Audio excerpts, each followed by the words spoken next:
maintenant j'ai le plaisir d'accueillir Philippe Drapeau-Ponty, qui est maître de conférence en métaphysique et philosophie du langage à l'Université de Rennes, dont les travaux portent sur la métaphysique, les modalités, l'identité, les théories de la référence, la métaphysique en général, et la sémantique des termes d'espèces. Il a publié notamment Kripke, références et modalités en 2005, Qu'est-ce que l'identité? Et il prépare actuellement un ouvrage sur le nécessaire et l'a priori après Kripke. Et le titre de son intervention est, je vais le lire très lentement pour lui laisser le temps d'arriver, La nécessité sans les sens, le problème de la distinction numérique. Je te laisse la parole, Philippe. Merci. Il faut courir ici, hein.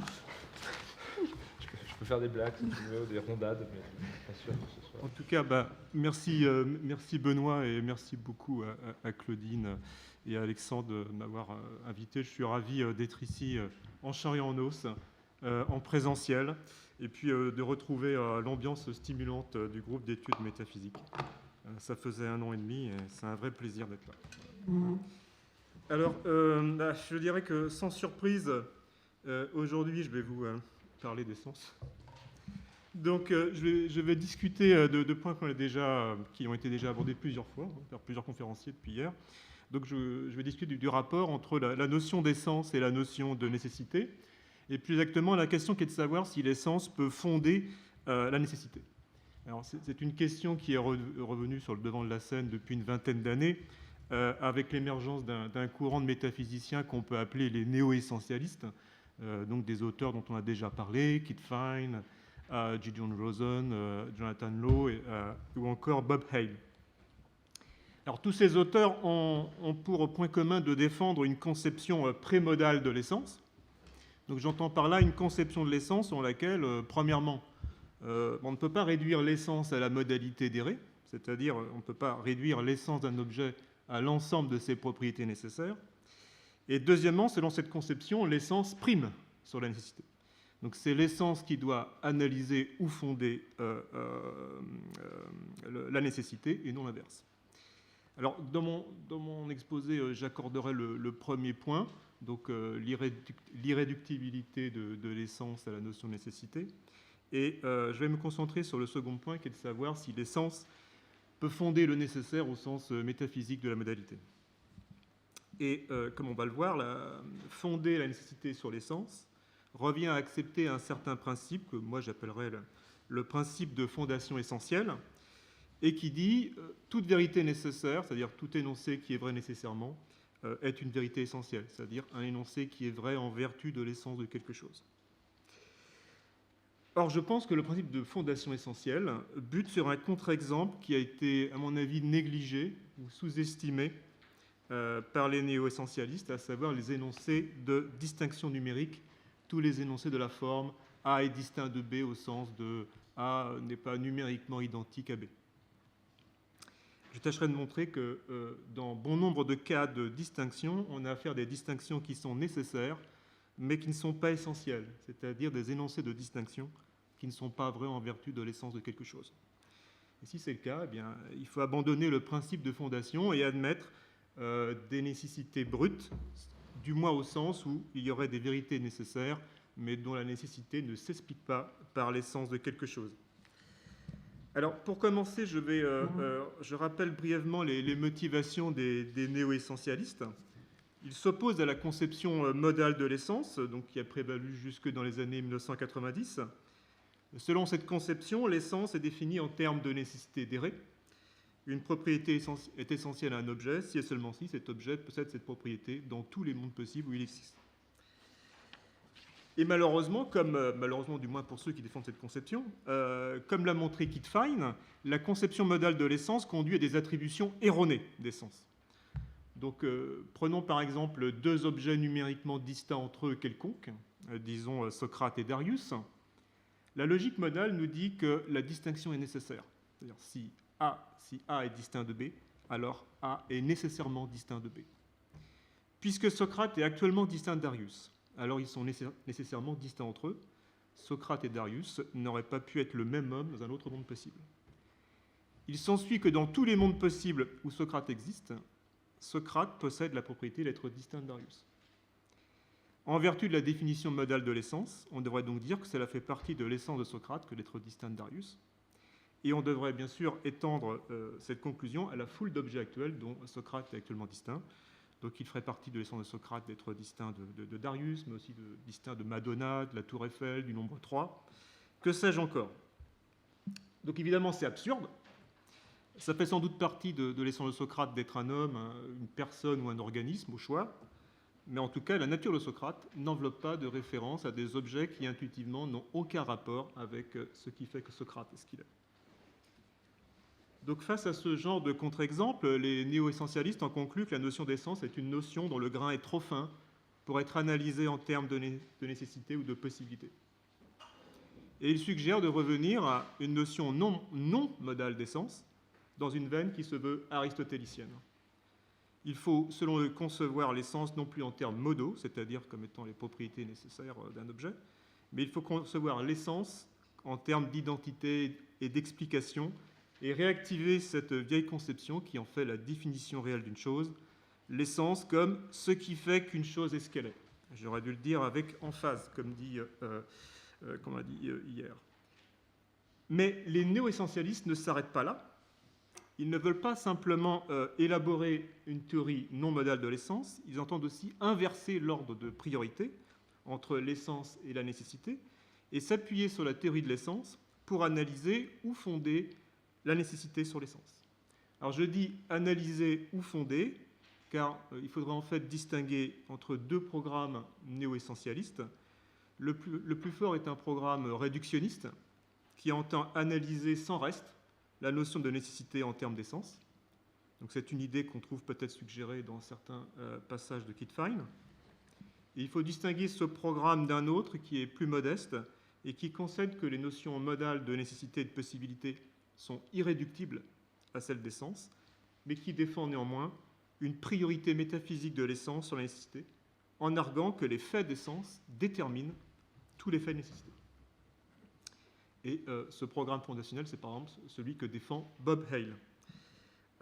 Alors dans la suite de l'exposé, je me concentrerai exclusivement sur le programme fondationnel parce que les contre-exemples qui valent contre ce programme valent a fortiori contre le programme réductionniste qui est plus demandeur. Alors pour ceux qui veulent fonder la nécessité sur l'essence, l'objectif est de montrer qu'on peut dériver toutes les vérités modales formulées en termes de nécessité et de possibilité à partir d'énoncés qui sont formulés au moyen de la notion d'essence. Donc ce qui suppose de disposer d'une logique de l'essence déjà constituée avec son langage, ses règles d'inférence et ses axiomes. Alors pour ce faire, comme les néo-essentialistes, j'introduis un opérateur d'essence. Donc ma préférence va pour un opérateur de la forme il est vrai en vertu de l'essence de T que P, où T est un terme singulier, donc c'est une constante singulière ou une variable, qui désigne une certaine chose, et où P est un énoncé qui décrit une propriété qui fait partie de l'essence de la chose en question. Et donc, comme vous pouvez le voir en bas de la page 1 du handout, je représente l'opérateur d'essence au moyen d'un carré noir, indicé par un terme, pour ne pas le confondre avec le carré blanc qu'on utilise traditionnellement pour symboliser l'opérateur de nécessité. Et donc, lorsqu'un énoncé peut être enchâssé véridiquement par l'opérateur d'essence, je dirais désormais que cet énoncé est une vérité essentielle, c'est-à-dire un énoncé qui est vrai en vertu de l'essence de quelque chose. Alors évidemment, ces termes singuliers qu'on place en indice de l'opérateur soulèvent cette question. Quel est le genre de choses dont on fait intervenir ici l'essence? Quel genre d'objet peut-on désigner au moyen des indices de l'opérateur? Comme Bob Hale et d'autres, je n'exige rien de particulier pour être une entité dotée d'une essence, mis à part le fait d'avoir des conditions d'identité. Donc les termes indiquant l'opérateur d'essence peuvent donc désigner aussi bien des objets concrets spatio-temporels, comme Socrate, que des objets abstraits, comme les nombres, les ensembles, les fonctions, les propriétés, les propositions. Alors, maintenant que j'ai introduit l'opérateur d'essence, je devrais vous présenter les axiomes et règles d'inférence qui gouvernent cet opérateur et qui constituent le socle de la logique de l'essence. Mais, faute de temps, je remets ce point à plus tard, car je voudrais en venir à mon problème qui se trouve ailleurs. Alors, en effet, la difficulté que je voudrais soulever aujourd'hui concerne ce que j'appellerais les principes ponts, c'est-à-dire les formules qui permettent de convertir chaque énoncé essentialiste en un énoncé de nécessité et vice-versa. Donc sans ces règles de correspondance entre énoncé essentialiste et énoncé nécessité, on ne peut pas dériver les vérités modales à partir des vérités essentialistes. Alors nous avons besoin de deux principes ponts. Le premier principe pont est ce que j'appellerais le principe de la nécessité de l'essence, que vous trouvez donc au milieu de la page 2 du handout. Ce principe dit que si un énoncé P est vrai en vertu de l'essence d'une chose, alors il est nécessaire que P. Autrement dit, toute vérité essentielle est une vérité nécessaire. Et donc, comme vous le voyez dans le handout, la formule connecte deux opérateurs. Donc, à droite, on retrouve l'opérateur d'essence symbolisé par le carré noir, et puis à gauche, l'opérateur de nécessité symbolisé par le carré blanc. Alors, de façon équivalente, sous sa forme contraposée, le principe de nécessité de l'essence revient à dire que ce qui est métaphysiquement possible doit être compatible avec toutes les essences, avec les essences de toutes les choses. Alors, le principe de nécessité de l'essence est central pour le projet de fondation, car ce principe dit que l'essence génère de la nécessité, ou qu'elle est une source de nécessité. Mais attention, si ce principe est requis pour fonder la nécessité sur l'essence, il n'est pas suffisant, parce que ce principe n'exclut pas que certaines nécessités prennent leur source ailleurs que dans l'essence, ou qu'il y ait des nécessités brutes ou fondamentales, c'est-à-dire des nécessités qui ne soient pas déterminées ou expliquées par des faits plus fondamentaux qu'elles. Donc pour exclure ces nécessités brutes, il faut donc joindre un second principe, pont, qui est la converse du premier, et que j'appellerais le principe de fondation essentielle, que vous trouvez toujours un peu en bas de la page 2 du handout. Donc le principe de fondation essentielle dit que s'il est nécessaire que P, alors il existe une chose en vertu de l'essence de laquelle P est le cas. Autrement dit, toute vérité nécessaire est une vérité essentielle. Ou si on reformule ce principe sous sa forme contraposée, le principe revient à dire que ce qui est compatible avec toutes les essences est possible. Rien de ce qui est permis par l'essence n'est impossible. Donc il ne doit pas y avoir de trou dans les possibilités. Enfin, de trou dans les possibilités. Si c'est permis par l'essence, il y a forcément une possibilité qui correspond dans l'ensemble des mondes possibles. Alors, combiné au principe de nécessité, le principe de fondation essentielle revient à dire que l'essence n'est pas simplement une source de nécessité parmi d'autres, mais plus encore qu'elle est la seule source. Donc ce principe exclut qu'il y ait des nécessités brutes, c'est-à-dire des nécessités, des énoncés qui seraient vrais nécessairement, mais qui ne seraient pas vrais en vertu de l'essence de quelque chose. Donc on en arrive maintenant au point qui m'intéresse. Est-ce que ces principes ponts sont défendables ? Alors dans la littérature, c'est souvent le premier principe, le principe de nécessité de l'essence, qui concentre les critiques. Une objection souvent avancée que la justification du principe est circulaire. En effet, le principe de nécessité est censé expliquer la nécessité en nous disant d'où elle vient, à savoir de l'essence. Or, tout le problème, c'est que l'acceptation du principe semble présupposer ce qu'il faut expliquer. Il faut déjà présupposer que l'essence est nécessaire et non pas contingente pour accepter le principe. Donc supposons en effet que l'essence d'un objet puisse être contingente, autrement dit qu'un objet puisse changer d'essence d'un monde possible à l'autre. Par exemple, dans le monde actuel, mon essence est d'être une personne. Dans d'autres mondes possibles, mon essence est d'être une bactérie ou une statue. Dans ce cas, il m'est essentiel d'être une personne, puisque telle est mon essence dans le monde actuel. Mais pourtant, la propriété d'être une personne est contingente pour moi, puisqu'il y a un monde possible où je possède une autre essence, une essence de bactérie, de statue ou d'œuf poché, comme disait Nathan.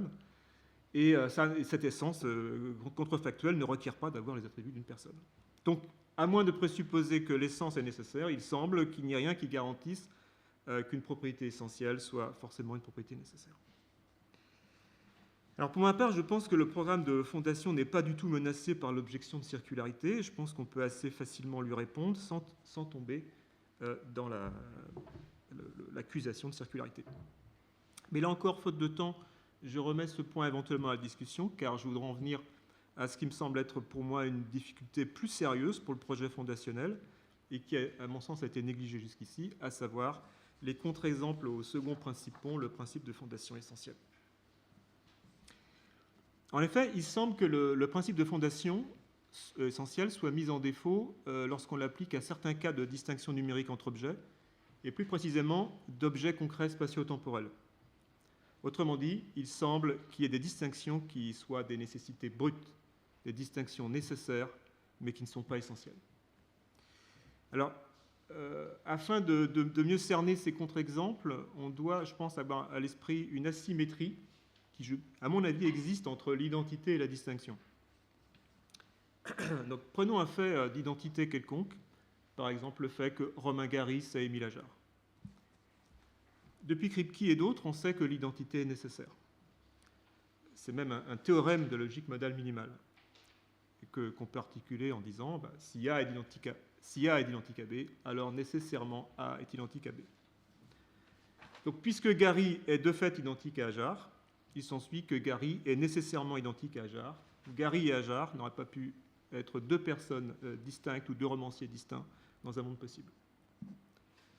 Or, si le principe de fondation essentielle est juste, alors puisque l'identité de Gary et d'Ajar est un fait nécessaire, alors leur identité doit aussi être un fait essentiel.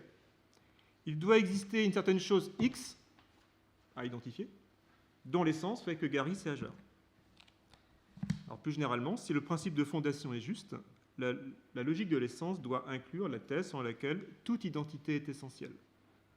La thèse qui dit que si A est identique à B, alors il existe forcément une chose X dont l'essence fait que A est identique à B. Et arrive alors la question qui est de savoir, mais quelle est cette mystérieuse chose X dont l'essence a le pouvoir de faire que Gary c'est Ajar? Alors dans le cas de l'identité, la question trouve assez facilement sa réponse. Et d'ailleurs, au passage, elle avait été, je crois que c'est Jean-Baptiste qui l'a mentionné de façon cursive dans son exposé. En effet, donc un raisonnement simple nous montre que ce qui fait que Gary c'est Ajar, ce n'est pas l'essence en question, ce n'est pas l'essence particulière de cet homme-là, Gary alias Ajar, mais c'est tout simplement l'essence de la relation d'identité en général. En effet, on peut arguer que la réflexivité fait partie de l'essence de la relation d'identité, puisque la réflexivité de l'identité fait l'objet de l'un des axiomes qui constitue la définition implicite de l'identité. Il est donc vrai en vertu de l'essence de l'identité en général que Gary c'est Gary. Or, le fait que Gary c'est Gary n'a rien d'autre que le fait que Gary c'est Ajar, autrement décrit, puisque les noms Gary et Ajar sont des désignateurs rigides de jure qui contribuent simplement par leur référent à la description des faits.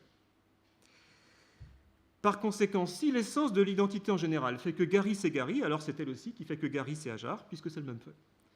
Et ce genre d'explication vaut bien entendu pour toutes les autres identités.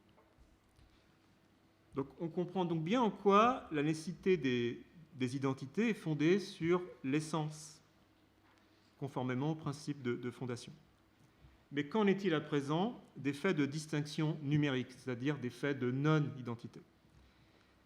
Alors, la question se pose car il est généralement admis que la logique de la nécessité métaphysique inclut parmi ces théorèmes la thèse de la nécessité de la distinction, que vous trouvez au milieu de la page 3 du handout, et qui dit si A est distinct de B, alors nécessairement A est distinct de B. Donc d'après le principe de fondation essentielle, on devrait donc s'attendre à ce que la logique de l'essence inclue la thèse analogue de l'essentialité de la distinction, qui dit que si A est distinct de B, alors il doit avoir une chose X dont l'essence fait que A est distinct de B. Or, mon problème, peut-être que ce n'est que mon problème, mais c'est que, contrairement à l'identité, je ne vois pas de candidat qui pourrait jouer le rôle de ce mystérieux X dont l'essence pourrait garantir la distinction entre objets et donc fonder la nécessité de leur distinction. Alors, moi, je vais essayer de passer en revue les candidats prima facie qui se présentent. Alors, pour ce faire, donc, revenons à l'exemple de Socrate et Darius. Nous savons qu'il est nécessaire que Socrate soit distinct de Darius. Donc, quel type d'essence pourrait fonder leur distinction? Donc, nous avons vu avec Kittfein que ça ne peut pas être l'essence de Socrate, car l'essence de Socrate n'enveloppe pas, vous connaissez. Donc, pour la même raison, ce n'est pas l'essence de Darius. Alors, comme on n'arrive pas à fonder la distinction, leur distinction sur l'essence des individus concernés, Alors on peut peut-être adopter la même stratégie que celle vue tout à l'heure pour l'identité, c'est-à-dire chercher à prouver que Socrate est essentiellement distinct de Darius en partant de l'essence de la relation d'identité en général. Or, tout le problème, et c'est là à mon avis qu'apparaît l'asymétrie que je suspecte entre identité et distinction, celle que j'évoquais tout à l'heure, il semble qu'il n'y ait pas de chemin de preuve qui partirait des propriétés essentielles de l'identité en général et qui aboutirait à la conclusion que Socrate est essentiellement distinct de Darius. Alors, plus exactement, comme on le verra à la fin de l'exposé, si on combine l'essence de l'identité en général avec un certain postulat essentialiste, alors oui, on peut en déduire que deux objets quelconques sont essentiellement distincts entre eux. Mais malheureusement, comme on le verra, le postulat essentialiste qu'il faut rajouter pour obtenir cette conclusion est aussi douteux que l'essentialité de la distinction qu'il est censé prouver. Et donc cette voie, à mon avis, ne nous fournira ni une explication, ni une raison d'accepter l'essentialité de la distinction. Alors, le néo-essentialiste pourrait me rétorquer qu'il est trop tôt pour baisser les bras, car je n'ai pas exploité toutes les ressources de la logique de l'essence. Donc ce que j'ai montré pour l'instant, c'est seulement qu'on n'arrive pas à trouver une essence qui permettrait à elle seule de fonder la distinction. Alors pour la conclusion, ce serait pas mal, mais... ce que j'ai montré pour l'instant, c'est seulement qu'on n'arrive pas à trouver une essence qui permettrait à elle toute seule de fonder la distinction. Mais peut-être qu'en combinant plusieurs essences conjointement entre elles, on pourrait en tirer la distinction de Darius et de Socrate. Or, il se trouve justement que les néo-essentialistes font une place à ce qu'ils appellent des essences conjointes, ou des fois ils appellent ça les essences collectives.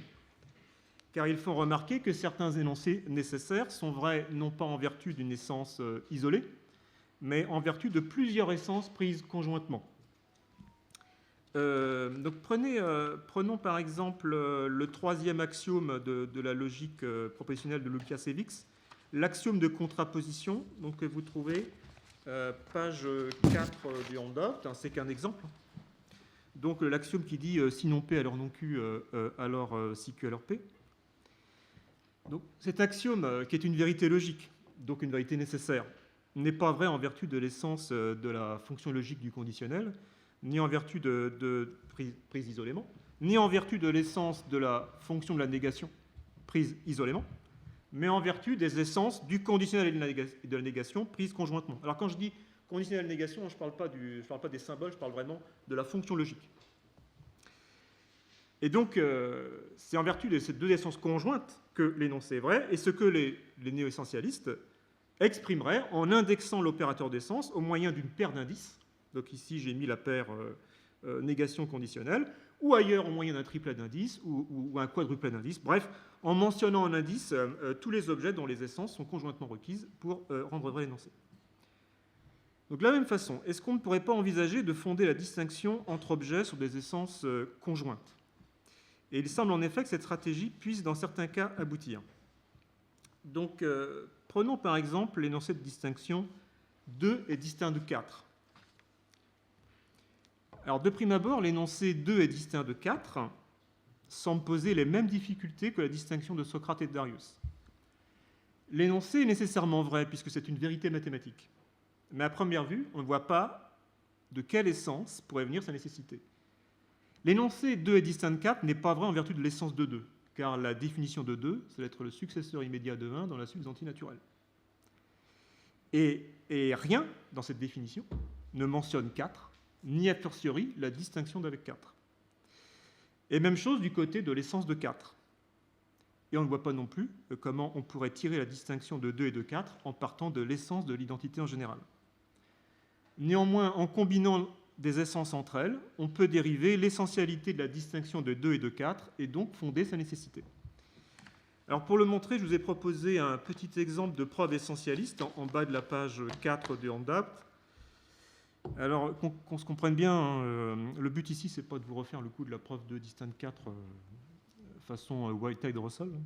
Le but est de conclure qu'il est essentiel que 2 est distinct de 4. Autrement dit, la preuve ne réussit que si à la fin, on est arrivé à apposer le carré noir de l'opérateur d'essence sur l'énoncé de distinction. Ce qui est un peu plus difficile parce que ça suppose que toutes les prémisses tous les énoncés qu'on va utiliser en prémisse soient également des vérités essentialistes préfixées par le carré noir. Alors dans la preuve, je pars de 5 prémisses essentialistes. L'essence générale de 2, le fait que 2 est essentiellement un antinaturel.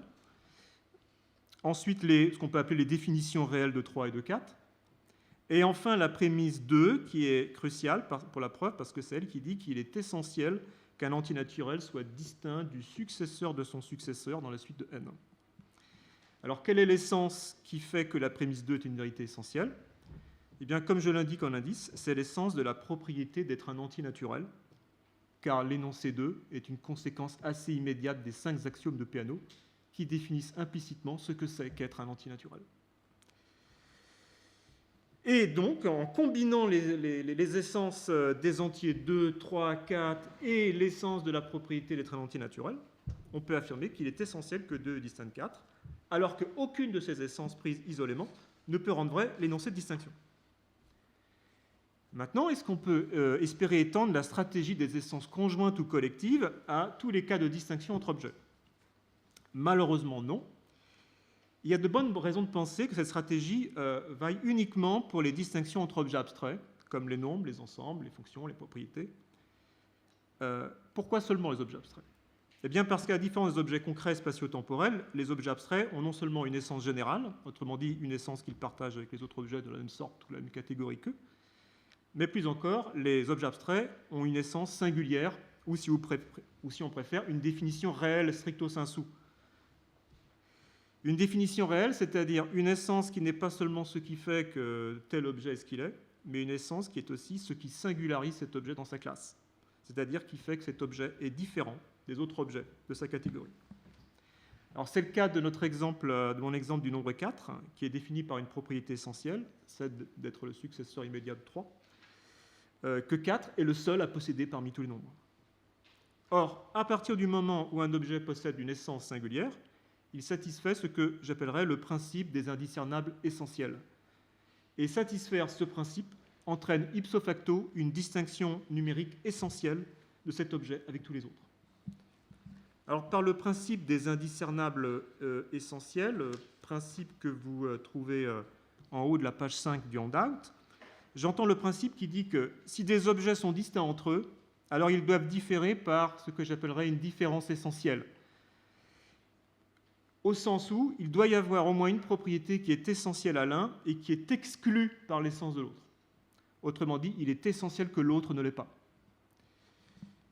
Donc le principe des indiscernables essentiels doit être distingué du trop fameux connu principe des indiscernables, qui est une thèse plus faible et qui dit que si des objets sont numériquement distincts entre eux, alors ils doivent différer par au moins une propriété. Mais cette propriété peut très bien être une propriété accidentelle et contingente pour les objets. Par exemple, le fait que moi, j'occupe maintenant telle région de l'espace, tandis que vous occupez telle autre, alors que nos localisations spatio-temporelles sont accidentelles et contingentes. Nous aurions pu être ailleurs au même moment. Si on l'accepte, le principe des indiscernables peut expliquer sans doute la distinction entre objets, mais il ne peut pas expliquer, c'est le point crucial, en quoi cette distinction serait essentielle. Parce que ce principe ne requiert pas que la différence de propriétés qui font la distinction numérique soit elle-même essentielle. Or, c'est justement ce que stipule le principe des indiscernables essentiels. Il stipule que toute distinction doit reposer sur une différence essentielle. Or, si deux objets diffèrent essentiellement, alors comme une différence de propriété entraîne forcément une distinction entre objets, ça c'est le principe converse, le principe de l'indiscernabilité des identiques, il s'ensuit que leur distinction numérique sera elle aussi essentielle. Leur distinction hérite pour ainsi dire du caractère essentiel de la différence de propriété qui fonde cette distinction. Donc le principe d'indiscernable essentiel implique donc la thèse de l'essentialité de la distinction. Malheureusement, nous n'avons aucune raison de croire que le principe des indiscernables essentiels soit vrai des objets concrets. Contrairement aux objets abstraits, les objets concrets ont certes une essence, mais sans doute pas d'essence singulière, du moins si on laisse de côté des métaphysiques de l'individuation un peu exotiques, comme la théorie leibnizienne de la notion complète ou les théories de l'excéité. En un mot, les individus n'ont pas de définition réelle, et on ne peut pas utiliser ce principe donc le principe d'indiscernable essentiel, comme un argument en faveur de l'essentialité de la distinction entre individus. Alors, les quelques fois où j'ai exposé, notamment ici au sein du GEM, du groupe d'études de métaphysique, donc le problème que pose la fondation de la nécessité de la distinction entre objets concrets, on m'a souvent répondu qu'il y a au moins un type de cas dans lesquels l'essence peut fonder la distinction entre objets concrets. C'est lorsqu'on compare des objets concrets qui ne sont pas de la même sorte ou de la même catégorie ontologique.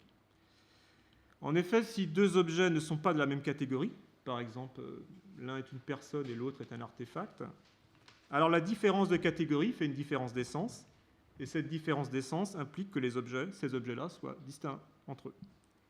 Et comme cette distinction découle d'une différence d'essence et non pas d'une différence de propriété accidentelle, alors cela semble garantir que la distinction qui en découle sera elle aussi essentielle et non pas accidentelle, ce qui est la thèse qu'on cherche à établir.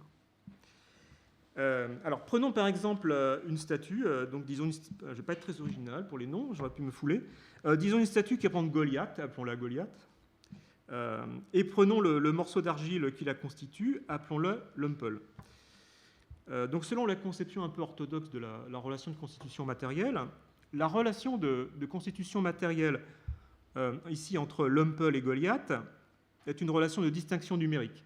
Lumpel, donc le morceau d'argile, n'est pas Goliath, la statue qu'il constitue. On a ici deux entités qui coïncident au même endroit, au même moment. En effet, en tant que statue, Goliath a essentiellement une forme humaine, elle ne pourrait pas exister à l'état informe, tandis qu'en tant que morceau de matière, Lumpel pourrait très bien exister à l'état informe, pourvu que ses composants de silicate soient conservés. Comme Goliath a une propriété essentielle que Lumpel n'a pas, alors on en conclut qu'ils sont distincts, et comme cette différence est une différence d'essence et non pas une différence accidentelle, on est tenté de surenchérir en disant que cette distinction est en plus essentielle. Alors que penser de cet argument ?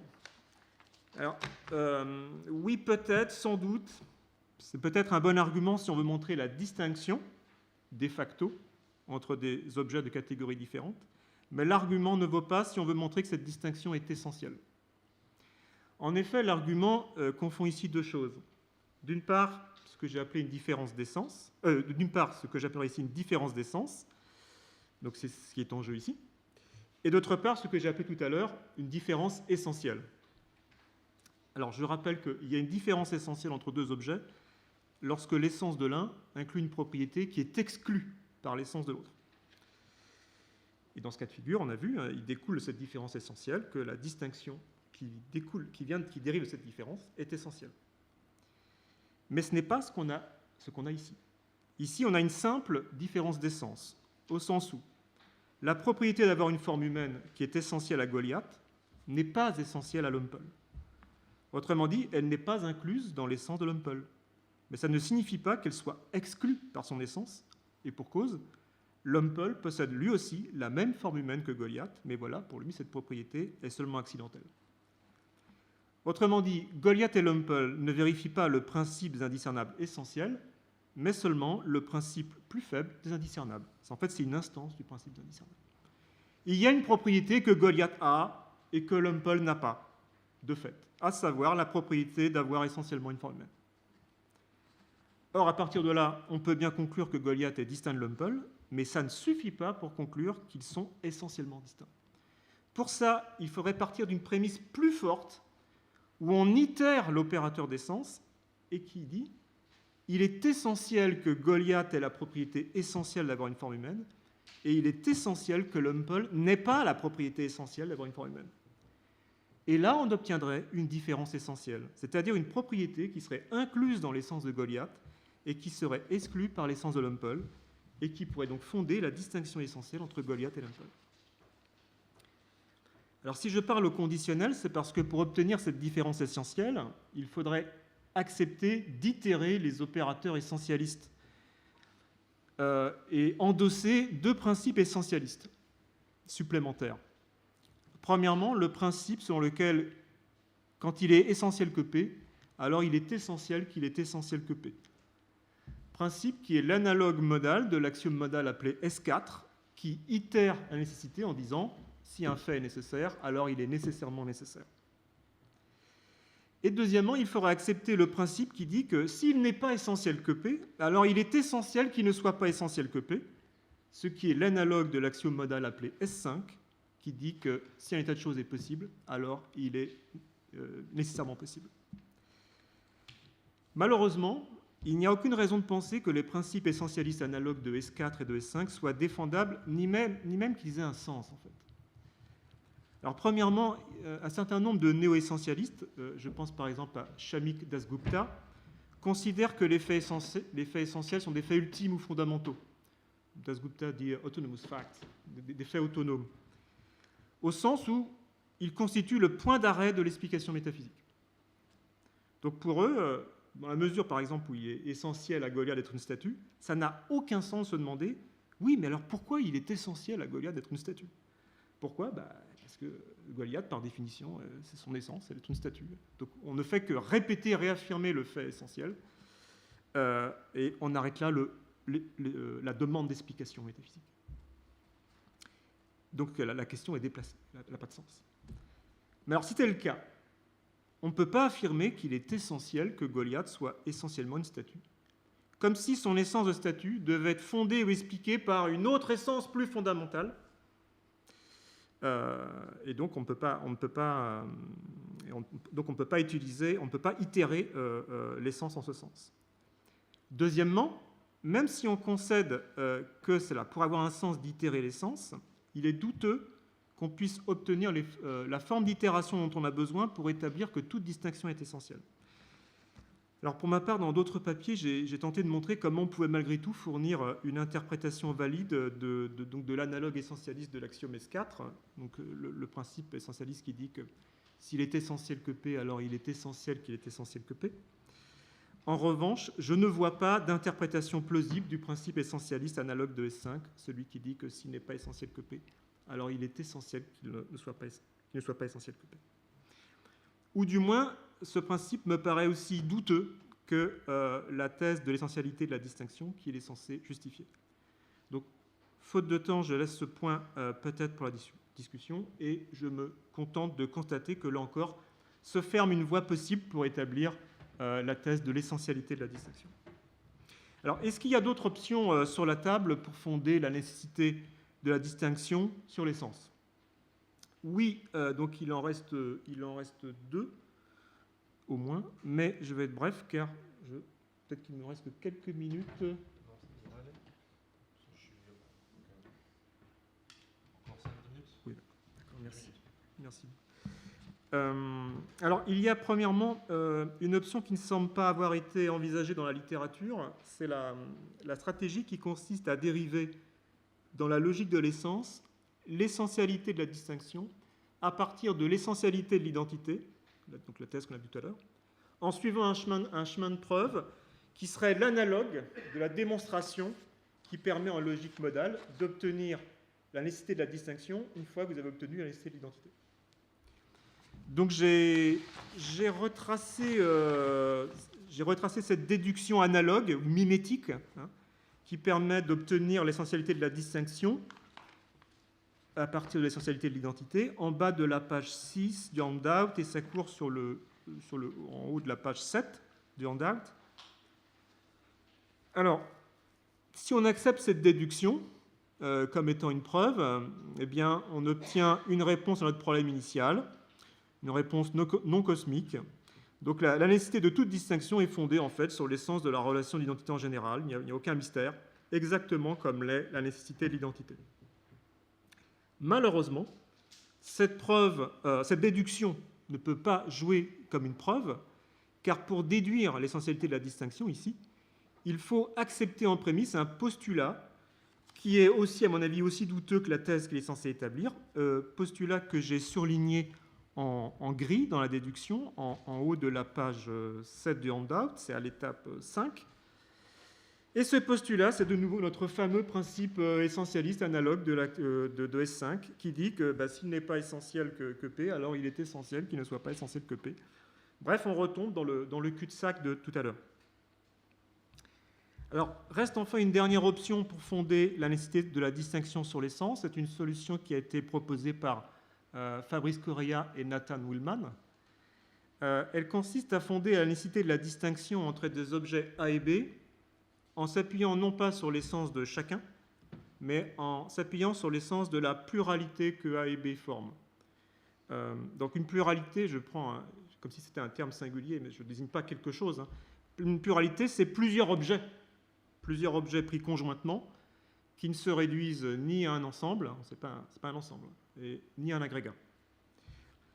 Donc c'est A et B comme plusieurs, c'est l'essence de A et B pris conjointement qui ferait que A, leur essence plurielle, ferait que A est distinct de B. Alors malheureusement, comme je l'ai montré ailleurs et comme je le résume, j'ai un peu résumé un peu rapidement la section 7 du handout, page 7, cette voie ne nous permet pas d'obtenir la nécessité de la distinction, mais une thèse plus faible et sans doute même triviale, à savoir, nécessairement, si des objets A et B comptent pour plusieurs dans un monde possible, alors forcément, ils sont distincts entre eux dans ce monde. Mais ce n'est pas la thèse bien plus substantielle de la nécessité de la distinction qui dit que si A existe et si B existe dans un monde, alors ils comptent pour plusieurs, et donc ils sont distincts dans ce monde. Bref, ne voyant pas de candidat plausible dont l'essence pourrait fonder la nécessité de la distinction, j'en conclus provisoirement qu'il y a des raisons de croire que certaines distinctions sont nécessaires et pourtant non essentielles. Et si c'est le cas, eh bien, il faut rejeter le principe de fondation essentielle et avec lui abandonner le programme ambitieux qui entendait fonder toute nécessité sur une essence. Il faut donc, en un certain sens, admettre des nécessités brutes, au sens du moins de nécessités qui ne sont pas fondées ou expliquées par l'essence. Mais ce résultat négatif ne signifie pas que le concept d'essence n'aurait plus aucun rôle à jouer en métaphysique modale, car, premièrement, il reste vrai que toutes les nécessités logiques, une grande partie des nécessités conceptuelles et une grande partie des nécessités métaphysiques sont fondées et expliquées par des essences. Et deuxièmement, nous avons besoin d'un concept non modal d'essence pour clarifier les notions de nécessité et de possibilité métaphysique. Quand nous disons, depuis Kripke et d'autres, qu'un énoncé qu'il est métaphysiquement nécessaire et qu'il est vrai dans tous les mondes métaphysiquement possibles, et pas seulement dans les mondes logiquement possibles, comme on disait avant Kripke, qu'est-ce que nous voulons désigner au juste par un monde qui est métaphysiquement possible et pas seulement logiquement possible, sinon un monde qui est compatible non seulement avec les vérités logiques, mais comme nous disait Sonia Royas tout à l'heure, un monde qui est compatible avec la nature de toutes les choses. Et on voit réapparaître ici le concept non modal d'essence. Et donc, malgré tout ce que j'ai pu dire aujourd'hui, le concept prémodal d'essence a encore de beaux jours devant lui. Merci pour votre attention.